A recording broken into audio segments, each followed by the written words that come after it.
నేటి మంచి మాట పేదవానిలో ఉన్న స్వచ్ఛత ధనవంతునిలో ఉందా?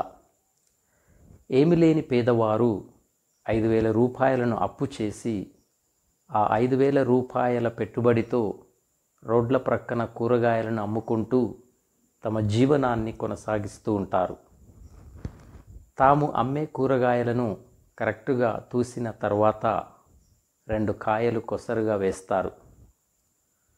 పువ్వులు అమ్ముకొని తమ జీవనాన్ని కొనసాగించేవారు వారి వద్ద పువ్వులు కొనడానికి వెళ్ళిన వారికి అసలుకు కొసరు కూడా కొన్ని పువ్వులను ఎక్కువ వేసి ఇస్తారు.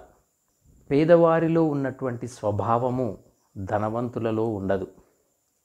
ధనవంతుడు పేదవానికి డబ్బులను వడ్డీకి అప్పు ఇస్తే ఆ అప్పును తీసుకునేటప్పుడు తాను ఇచ్చిన వడ్డీలో 1 రూపాయి కూడా తగ్గించడు, మొత్తం వసూలు చేస్తాడు.